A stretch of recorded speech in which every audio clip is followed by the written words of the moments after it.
and I could tell it was working because, from the 80s through the 90s, I very fortunately have had several of my songs recorded by some of the leading bluegrass bands, and I think it's because my style was really kind of close to what resonated with them.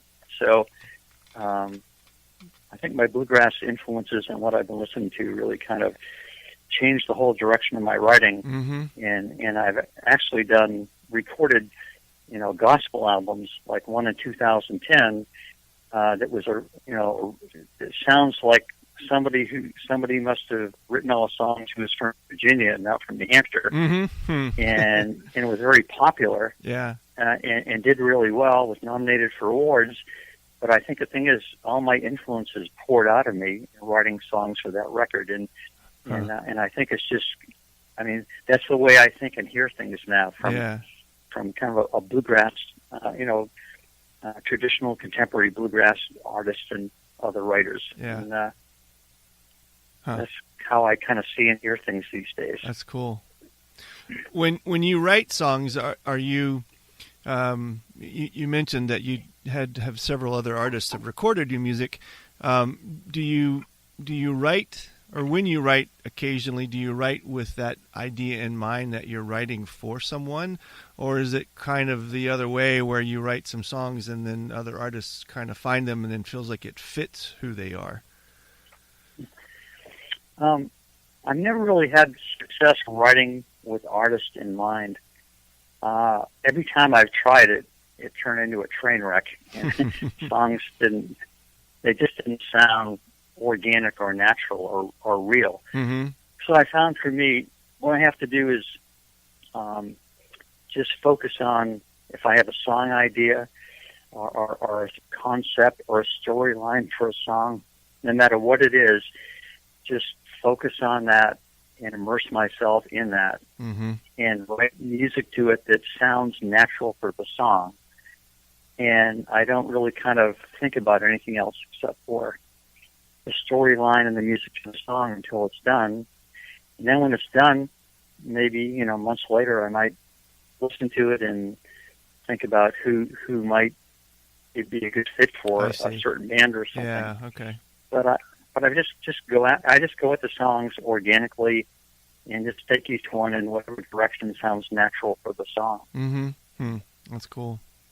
So I know other people can write for artists, but I just haven't had been able to do that. And I know that there are artists that do that, and that's why I was just curious, because songwriting is different for everyone. Obviously, I'm not telling you something you don't know, but I always find it interesting when a songwriter writes for someone rather than just writes because it's something that they need to write. And it sounds like there's so many different styles and techniques. I was just curious to know if that was something that you did. So I appreciate you elaborating on that.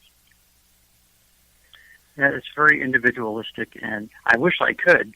I think it's a great gift, and people who can do that, I think it's just phenomenal. But I'm just unfortunately not one of them. Yeah.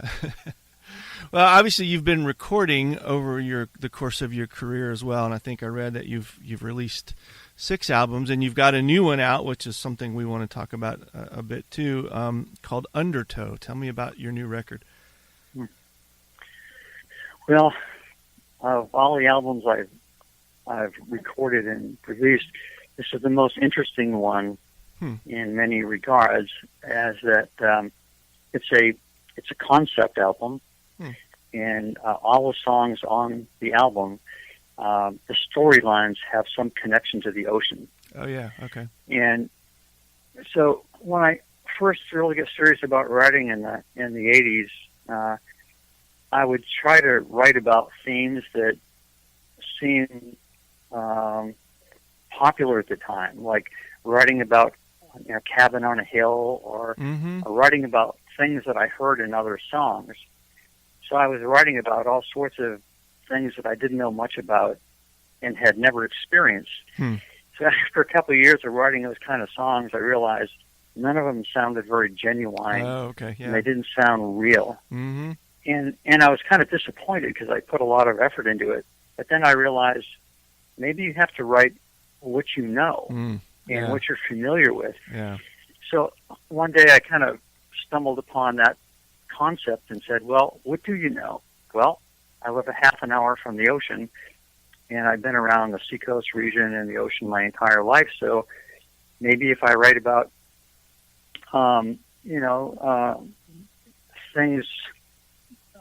things that are in my own backyard and my surroundings here, it would make more sense. So over a period of the last 25 years, I would write a song here or a song there where the storyline has something to do with the ocean. It had an ocean setting, or it's a story that took place at sea, or an analogy between real life and the ocean.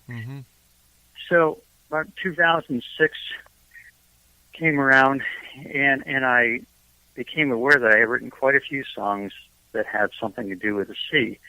And I took a look at my catalog and realized I had like maybe 15 to 18 songs.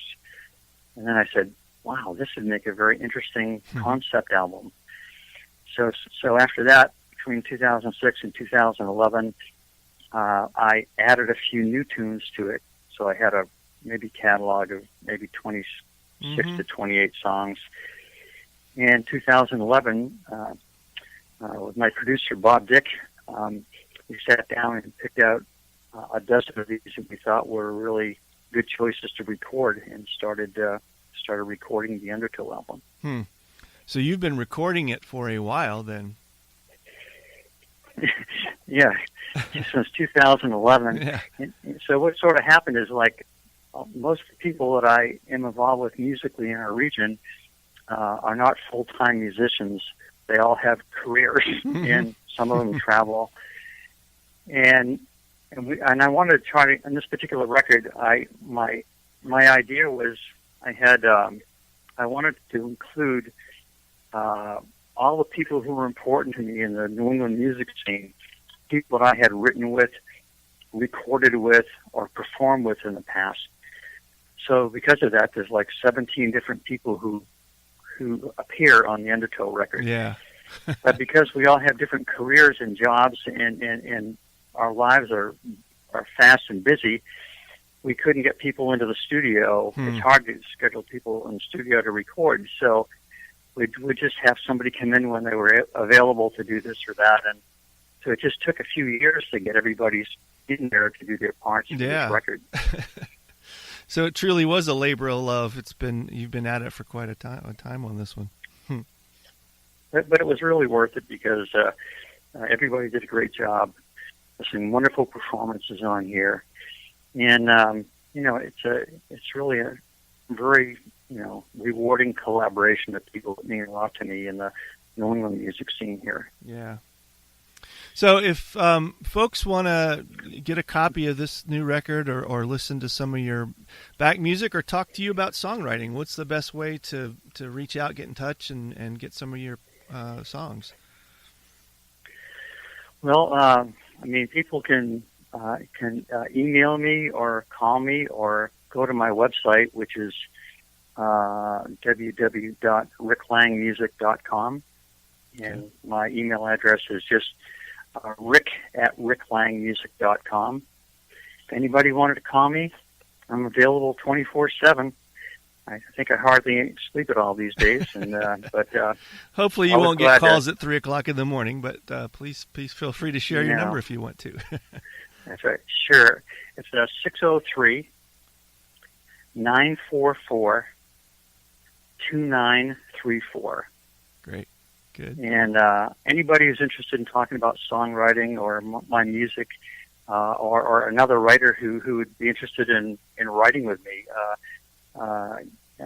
collaborating would be always welcome. Yeah, good. The only thing I like as much as actual songwriting, is talking about songwriting. So yeah, because it's a fun place to be. Yeah, well, you certainly given us some neat stuff to think about this afternoon, and I appreciate your time. And it was good catching up with you and learning about your songwriting. So thanks, Rick. Well, thank you very much, Greg. Thanks again for tuning in to this episode of Americana Music Profiles. Find us on iTunes at Americana Music Profiles and on the internet at AmericanaRhythm.com.